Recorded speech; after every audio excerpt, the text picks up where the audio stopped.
Listo, Laura Tatiana. Abramos la presentación y arranquemos. Ay,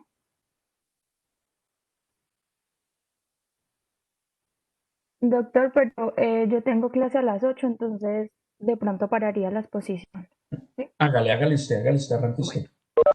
listo. Entonces nosotros por cuestiones de guardar la privacidad del paciente pusimos sus iniciales en el nombre, al igual que ocultamos su documento de identidad y su teléfono.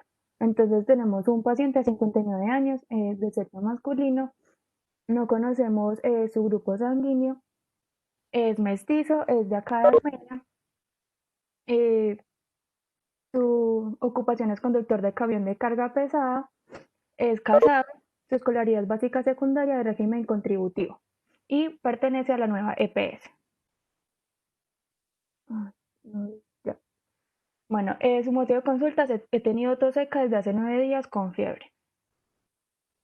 Enfermedad actual.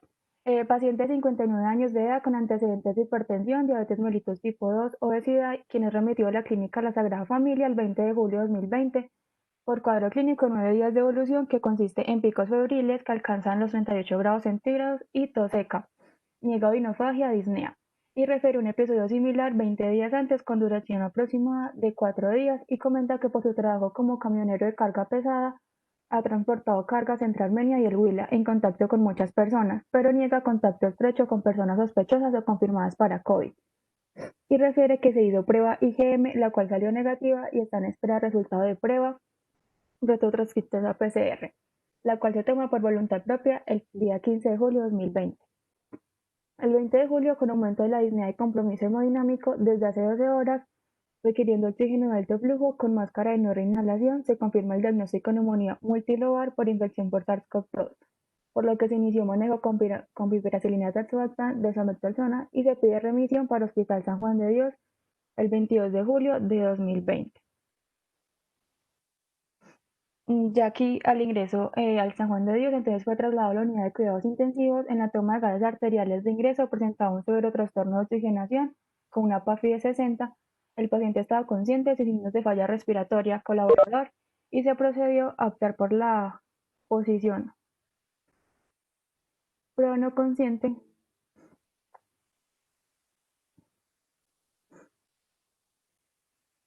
Al pasar 14 días en UCI sin requerir apoyo ventilatorio, y el día 5 de agosto se trasladó al piso de COVID del Hospital San Juan de Dios para el paciente con 3 pruebas de retrotranscriptasa PCR, las cuales fueron positivas, y la última fue tomada el 2 de agosto.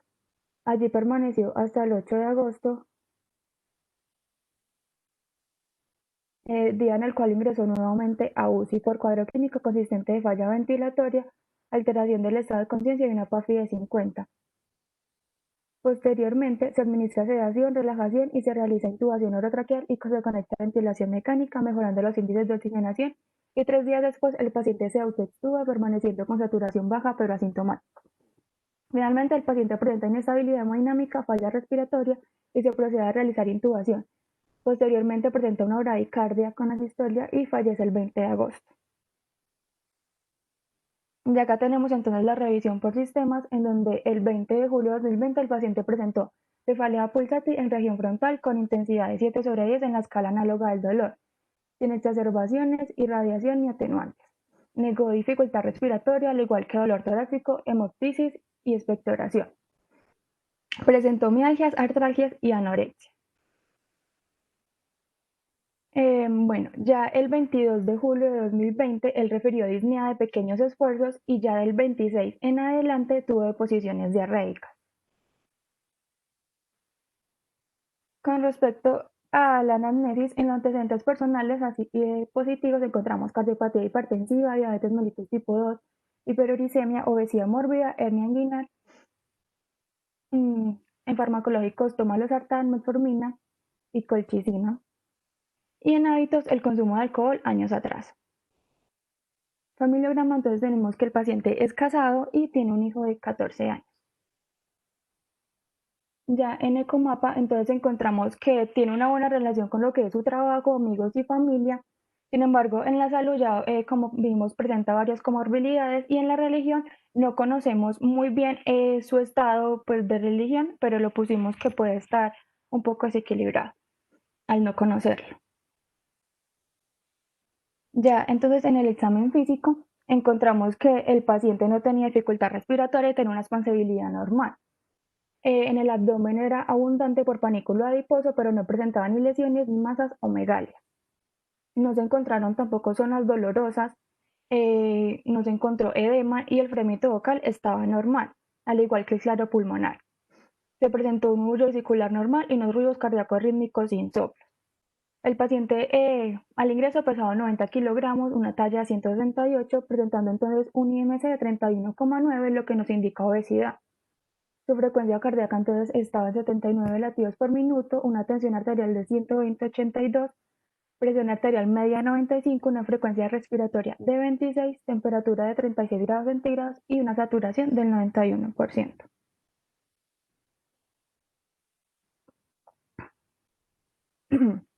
Bueno, entonces en resumen de datos positivos tenemos que el paciente presentaba hiperuricemia, obesidad, diabetes mellitus, hipertensión. Además, él era camionero, entonces por lo cual tenía contacto con muchas personas y no respetó la cuarentena. Aparte, también encontramos mialgias, artralgias, fiebre y dificultad respiratoria con una saturación de oxígeno del 91%. Encontramos síndromes como el de dificultad respiratoria, tusígeno, entre. Bueno, ya en la contextualización entonces del caso encontramos una Venga, prevención primaria. acuerde que el acto seguido, después de hacer un resumen, aparecen los síndromes. Entonces usted dice, es un síndrome de dificultad respiratoria, entonces póngale apellidos a eso. O sea, lo primero es un paciente con un síndrome febril. Estamos hablando de un síndrome febril agudo, un síndrome febril subagudo, un síndrome febril prolongado. Entonces, hasta ahora, estamos hablando por ahora de un síndrome febril agudo. Estamos hablando, creo que no más de 20 días, creo que fue lo que dijeron. Entonces, un síndrome febril, a eso póngale apellidos. Puede ser un síndrome febril agudo o subagudo con manifestaciones respiratorias. Primer gran Sí, síndrome.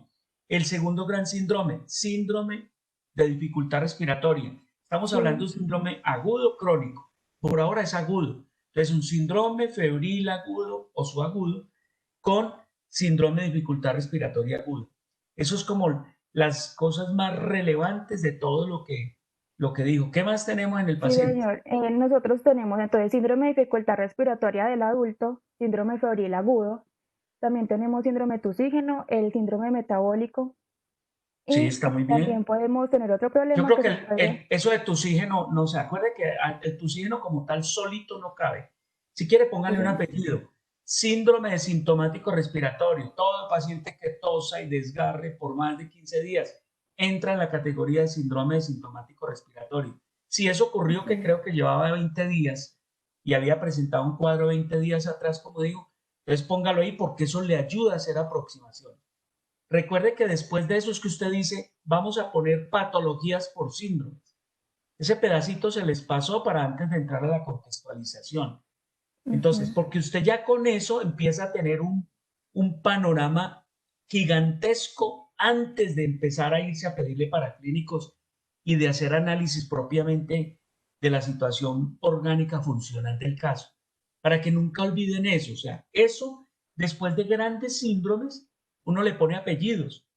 Dígame las patologías que produzcan síndrome febril agudo o agudo con síndrome de dificultad respiratoria aguda. Usted pone ahí, pone el síndrome, todo lo que produzca fiebre con dificultad respiratoria, vía respiratoria alta. Ahí están las laringotraqueitis o las traqueobronquitis o las bronquitis agudas caben ahí. Pero también lo que produzca dificultad respiratoria. Entonces entran todas las neumonías, las ujú. bronconeumonías y empieza usted a pensar en todas las patologías que produce eso, porque eso lo va a llevar después a hacer un buen análisis de caso. Entonces no olviden, si revisan el formato que les vendí, que les presenté, que se las puse ahí, no olviden que eso está después del resumen de datos positivos. Sigue a identificación de problemas, casi siempre son clínicos, aunque en la multidimensionalidad uno establece problemas de tipo contextual. Por ejemplo, la profesión del señor, el tipo de trabajo que presenta, qué problemas, el tipo de nivel sociocultural del paciente.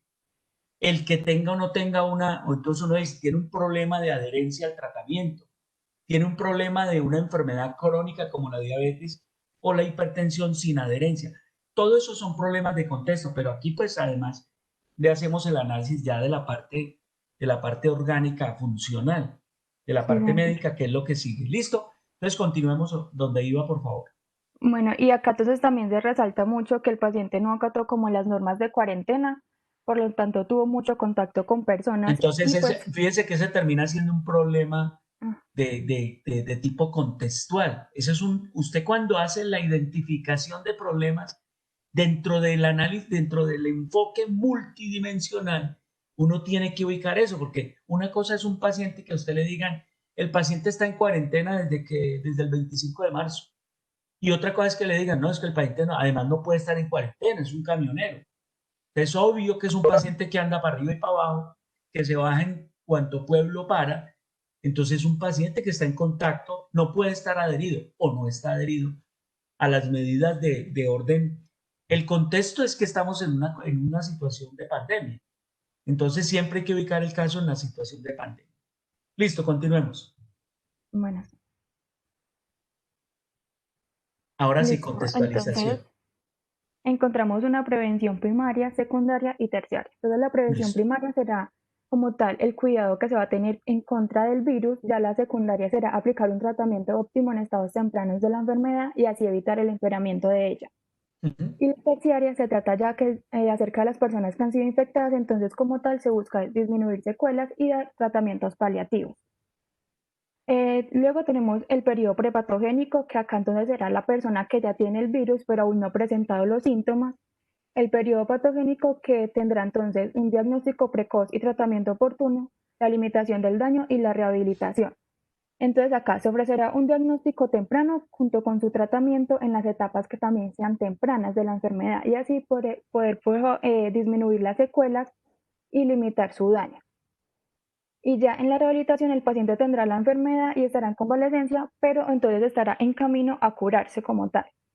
Encontramos que el agente en este caso fue el SARS-CoV-2, el huésped será entonces el paciente y el ambiente en donde se pueda encontrar el virus serán los lugares concurridos, lugares cerrados y también por contacto estrecho con demás personas que puedan tener el virus. Su periodo de incubación es de 1 a 14 días y puede tener entonces dos resultados, la muerte o la curación. Finalmente, entonces encontramos una fase aguda en donde va a presentar ya los síntomas que serán entonces fiebre, cefalea, tos, dificultad para respirar y la debilidad. Es importante tomar acá en unos laboratorios como puede ser marcadores inflamatorios, cuadro hemático, gases sanguíneos, el tiempo de coagulación y también tener ayudas imageneológicas. Se debe tener en cuenta las complicaciones que se pueden haber por este virus, que puede ser shock séptico, insuficiencia renal y síndrome de desacondicionamiento físico. Y a su vez tener en cuenta que el paciente presentaba diferentes patologías de base, lo que pueden acelerar su estado clínico, como es la hipertensión, la diabetes y la obesidad mórbida, que lo que pueden llevar con más aceleración hacia la muerte.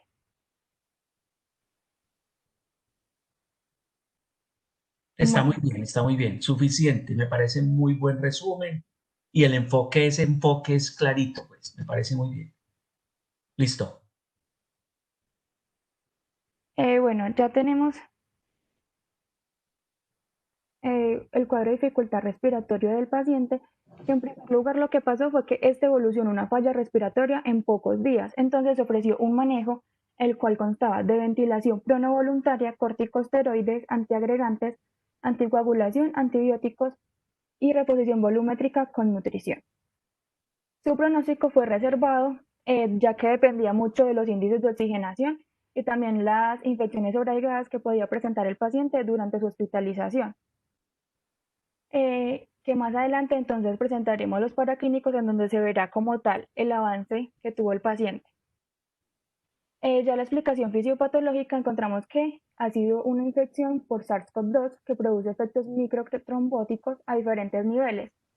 Entonces, en este caso fue ubicado a nivel alveolar, lo que limitó el intercambio gaseoso y pudo evidenciarse en el TAC de toras que se le tomó al paciente.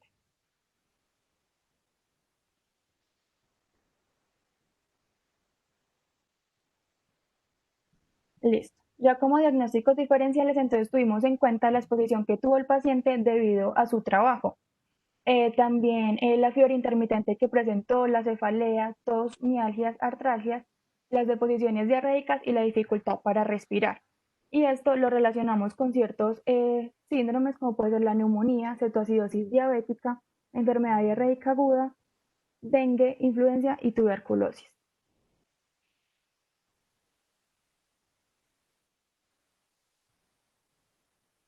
Bueno, con respecto al impacto en la funcionalidad, debido a que el paciente se encontraba hospitalizado, podemos encontrar que afectó tanto su trabajo, su familia y personalmente sus funciones. En su trabajo, pues, esta era su modo de ingreso, ya no pudo seguir trabajando. Entonces, aparte de esto, no tuvo ingresos para su familia y también con respecto a su familia ya no pudo estar en contacto con ella, no pudo volver a relacionarse con ellos y fue teniendo algunos síntomas como por ejemplo en el olfato y en el gusto al perderlos. También tuvo que mantener en intubación o en prono, lo que también dificultaba como su estado psicológico, generando ansiedad y estrés en el paciente. Listo, ya vamos a continuar con la correlación clínica y paraclínica. Entonces, el primer dato imagenológico que tenemos es los laboratorios de ingreso del paciente, los cuales fueron tomados en la clínica La Sagrada Familia, en donde en donde podemos encontrar que tiene una ferritina elevada, que es un marcador inflamatorio, en donde lo normal debería ser en hombres de 12 a 300. Y asimismo tenemos una proteína C reactiva también elevada.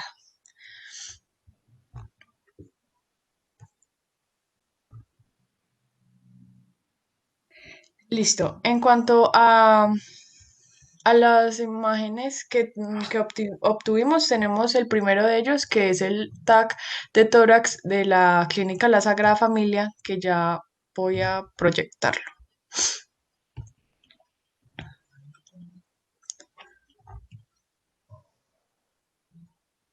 Ah,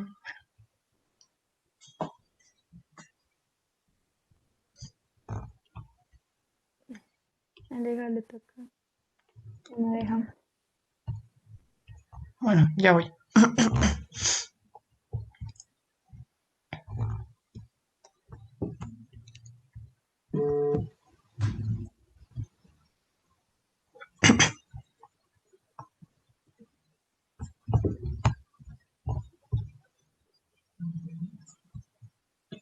Sí, sí pueden ver.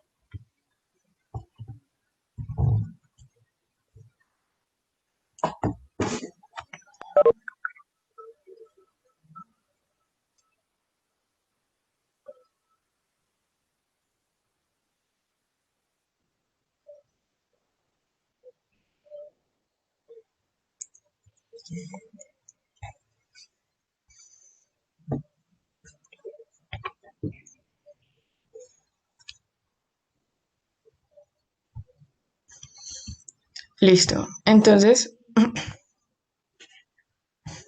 en el TAC pudimos observar que el paciente tiene un patrón de vidrio esmerilado. eh, Asimismo, en el tórax pues se encuentra consolidaciones en ambos campos pulmonares y asimismo las consolidaciones pues no se encuentran en un solo lóbulo ni en una sola área, sino que están comprometiendo ambos lóbulos. Asimismo, no se encuentran derrames, lo cual es una característica de los pacientes con COVID-19, lo cual el virus no es muy frecuente que tienda a ocasionar derrames pulmonares, sino que más que todo son los patrones que acabo de mencionar, de vidrio esmerilado y de consolidaciones neumónicas. Listo, estas son las pruebas dadas por el Instituto Nacional de Salud para la RT-PCR para COVID-19, en donde el paciente podemos observar que aquí tenemos dos con resultados positivos. Este es otro de los SAC, pero este ya fue al ingreso al Hospital San Juan de Dios, en donde podemos encontrar que va a tener el mismo patrón que vimos anteriormente.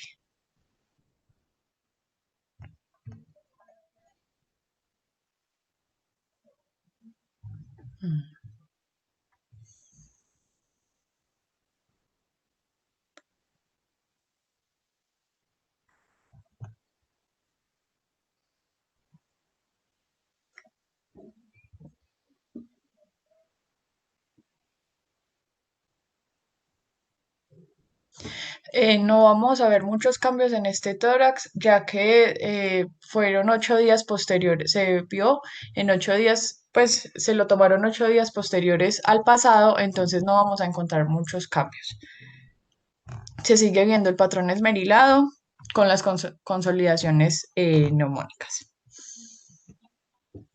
Listo, estos son los gases arteriales que podemos encontrar a su ingreso a UCI, en donde podemos ver claramente que el patrón respiratorio del paciente fue deteriorándose, entrando con una PAFI de 133, luego seguida de esto tuvo una PAFI de 81, se mantuvo en 81 y fue disminuyendo hasta llegar a una PAFI de 70. Lo que debemos de tener en cuenta es que tiene generalmente, lo normal es que debemos tener una PAFI con valores de 300 y pues esto se ve claramente la dificultad, el síndrome, el trastorno respiratorio que estaba cursando nuestro paciente, con una grave afectación, con un trastorno de oxigenación severo, con una grave afectación pulmonar. Esta es otra de las radiografías que podemos encontrar. Esta fue mientras estaba en la unidad de cuidados intensivos. Sin embargo, en cuanto a los pacientes con COVID-19, una ayuda de imagenología muy útil, ya que se ven más evidencias en el TAC de tórax. Sin embargo, acá podemos ver que el paciente se encontraba con un tubo orotraqueal. Aquí, ¿sí? El corazón se encuentra un poco más con una cardiopatía hipertensiva, entonces se ve agrandado el corazón. Y asimismo hay una opacidad generalizada en ambos hemitórax.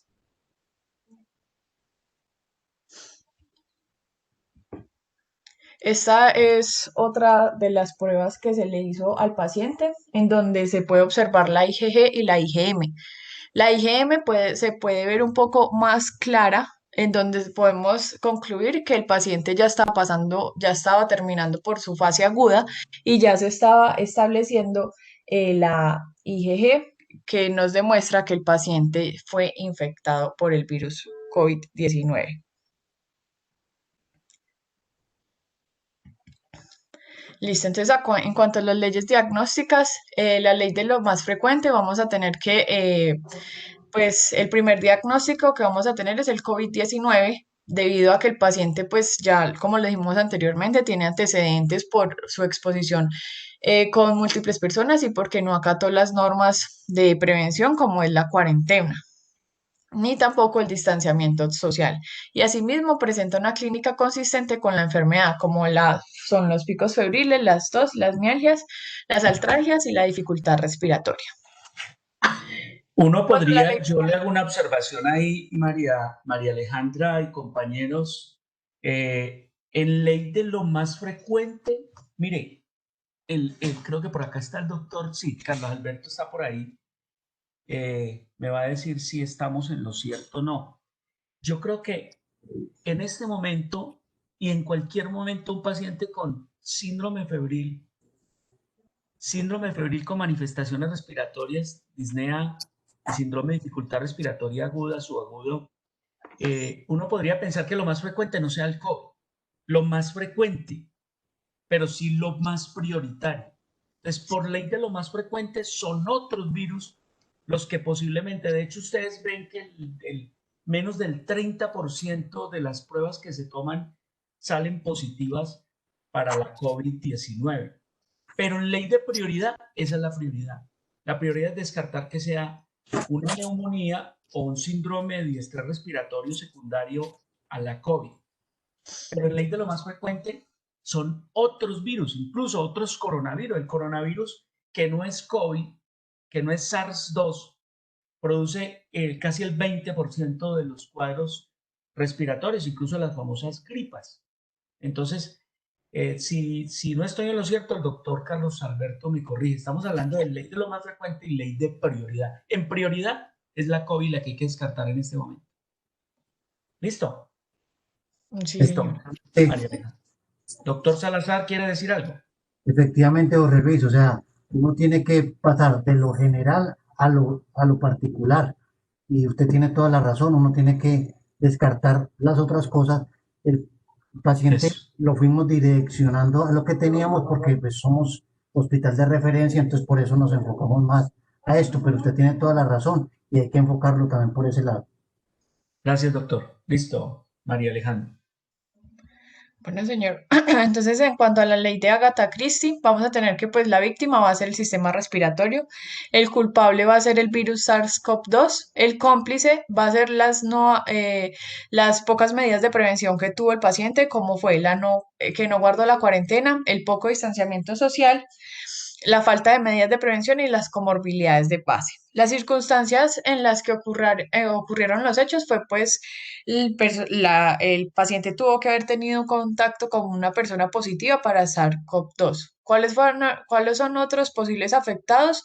Eh, la, el SARS-CoV-2 también puede debutar con síntomas cerebrovasculares, pero pues en el paciente sí debutó con síntomas respiratorios. En cuanto al arma empleada fue el virus SARS-CoV-2 y pues las faltas de medidas de prevención. En cuanto a la ley de parsimonia, vamos a tener pues que es una infección por SARS-CoV-2.